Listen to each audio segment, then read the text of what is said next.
आज खुशियों भरी दुआओं के साथ हैप्पी दीपावली।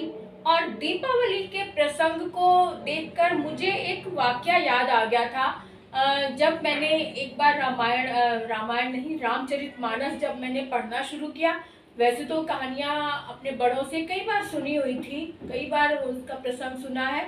कई बार ऐसा होता है ना कि जब हम खुद स्वयं उसका अध्ययन करते हैं तो कुछ और ही अर्थ निकल कर सामने आता है, जो हमने कभी उसके बारे में सोचा भी नहीं था या हमने महसूस नहीं किया होता। तो ऐसा ही वाकया भी मेरे साथ भी हुआ।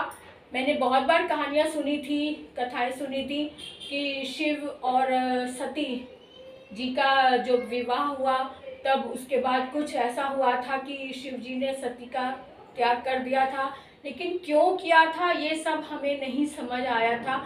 बहुत बार सुना था लेकिन समझ कभी नहीं आया। लेकिन जब रामचरितमानस में मैंने पढ़ना शुरू किया, पाठ करना, हर एक चौपाई हर एक दोहा पढ़ना शुरू किया, उसमें बालकांड में एक प्रसंग है कि वन में भटकते हुए रामचंद्र जी को देखकर सती के मन में एक शंका उत्पन्न होती है कि ये भगवान शिव जिनकी आराधना करते हैं, ऊपर देखते भी हाथ जोड़ देते हैं, वो राम एक साधारण मनुष्य की तरह विलाप कर रहे हैं, अपनी पत्नी को ढूंढ रहे हैं। क्या ये वही श्री राम है, ये वही विष्णु अवतार है? तो उनके मन में जब ये शंका उत्पन्न होती है, तब वो बात करती हैं शिव जी से। तो शिव कहते हैं कि भी ये शंका मत रखो और कुछ भी परीक्षा लेने के लिए के बारे में भी मत सोचना।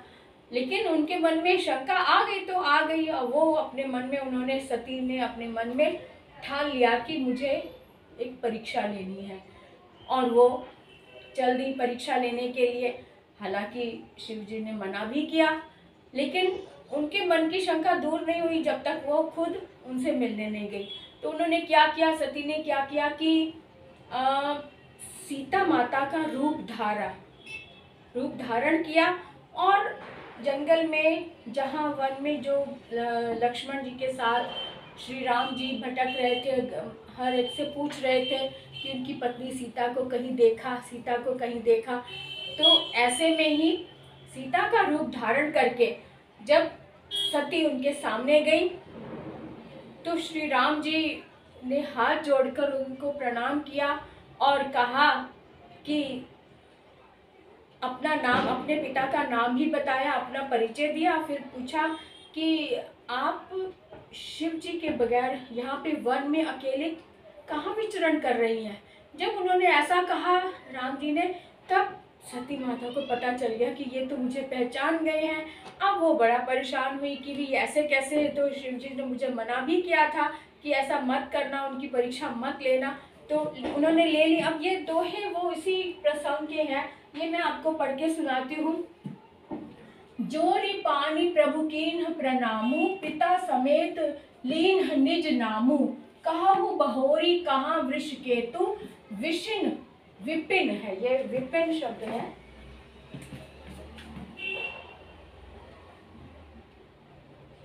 विपिन अकेली फिरहु के ही हेतु। अब यहाँ पे कहते हैं कि जोरी, जोरी मतलब जोड़कर, पानी मतलब हाथ, प्रभु कीन प्रणावा, प्रभु ने, प्रभु यानी कि श्री राम जी ने दोनों हाथ जोड़कर प्रणाम किए और पिता समेत लीन निज नामू, और पिता सहित अपना नाम बताया।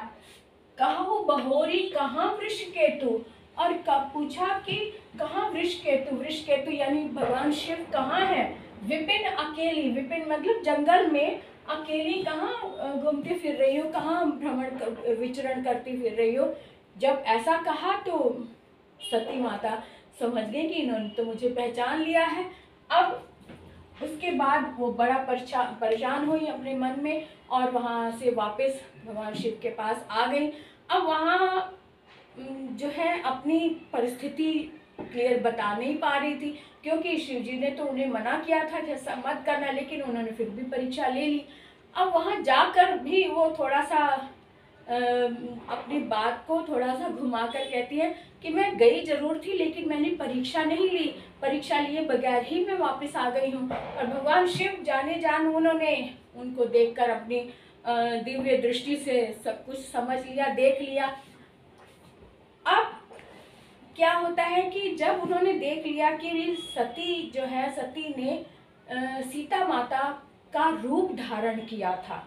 अब ये चीज़ ध्यान से सुनना कि ये बात मुझे तब समझ में आई थी जब ये बात हुई कि भाई सीता माता का रूप जिस रूप की शिव जी आराधना करते थे वो रूप सती ने धारण किया। जिस रूप की भगवान शिव आराधना किया करते थे उस रूप को सती यानी शिव जी की पत्नी ने धारण किया उसी अपने शरीर पर। तो उस शरीर को, उस सती के शरीर को भगवान शिव अपनी पत्नी के रूप में कैसे स्वीकार कर सकते थे। ये छोटी सी बात मुझे तब समझ आई जब मैंने खुद ये चौपाई पढ़ी कि जिस रूप को, या ये जो है उसी वृत्तांत का की चौपाई है। तब शंकर प्रभु पद सिरु नावा, सुमिरत राम हृदय अस आवा, एहि तन सती ही भेंट मोहि नाही, शिव संकल्प कीन मन माही। अब तब शंकर प्रभु पद सिरु नावा, तब जब उनके मन में ये बात आ गई कि सती ने तो माता सीता का रूप धारण किया था, ये बात मन में आते ही उन्होंने प्रभु को यानी कि शंकर जी ने प्रभु यानी कि अपने आराध्य यानी अपने राम जी को मन ही मन नमस्कार किया। पद सिरु नावा, सिर झुकाया उनके सामने। सुमिरत राम हृदय अस आवा, और उनके नाम को अपने मन में इस तरह से सुमिरन किया यानी अपने मन में उनका स्मरण किया और मन ही मन ये संकल्प लिया, यही तन सती ही भेंट मोहि नाही, ऐसा तन यानी शरीर सती का भेंट मोहि नाही, मुझे स्वीकार नहीं है, शिव संकल्प कीन मन माही। अब ऐसा संकल्प करते हुए शिव जी जो है अपने मन में सोच लेते हैं और अपने घर कैलाश की ओर चल पड़ते हैं। तो सिर्फ शरीर धारण करने से, शरीर तो एक ही है सती का, लेकिन रूप उन्होंने सीता का धारण किया, इसलिए शिव जी ने सती का त्याग किया। आपने सुना होगा जब राजा दक्ष की बात आती है तो बिना बुलाए चली जाती है। इसके बाद ये वृत्तांत है, उसके बाद सबने ये कहानी सुनी हुई है। मेरे कहने का तात्पर्य ये है कि जब भी हम भगवद गीता या फिर रामायण की चौपाइयाँ, दोहे या श्लोक पढ़ते हैं तब उसकी गहराई एक बार में समझ नहीं आती, एक बार पढ़ने से हर बार नया अर्थ समझ में आता है। तो इसीलिए मैंने आपको ये आज मैंने टॉपिक दिया है कि ये इस तरह से मेरे साथ ये घटना हुई, यानी कि आप लोग भी इसकी गहराई को समझने के लिए इनका अध्ययन जरूर करना। एक बार जीवन में आपने टीवी सीरियल भी बहुत देखे हैं, कथाएं भी सुनी हैं, अपने बड़ों से भी सुनी है, अपने कॉमिक्स भी पढ़े हैं, लेकिन खुद स्वयं के दिमाग से लिखा हुआ जरूर पढ़ना, उसके अर्थ को समझना और फिर आप महसूस करना कि जो आपने कहानियाँ सुनी उसका अर्थ आपको कैसे महसूस हुआ और जो आपने स्वयं पढ़ा उसका अर्थ आपको कैसे महसूस हुआ। ये बात आप मुझे कमेंट बॉक्स में लिखकर ज़रूर बताना। जैसा कि मैंने अपना अनुभव शेयर किया है, ऐसे आप भी अपना कोई अनुभव शेयर करें। मुझे इंतज़ार रहेगा आपके कमेंट्स का। अगर आप पहली बार देख रहे हो तो सब्सक्राइब कर दीजिए, बेल आइकन पर ज़रूर जाए और ऑल को टच कर दो ताकि सभी नई वीडियो आप तक सबसे पहले पहुँचे। तो अगले वीडियो तक के लिए विदा लेते हैं। Bye bye.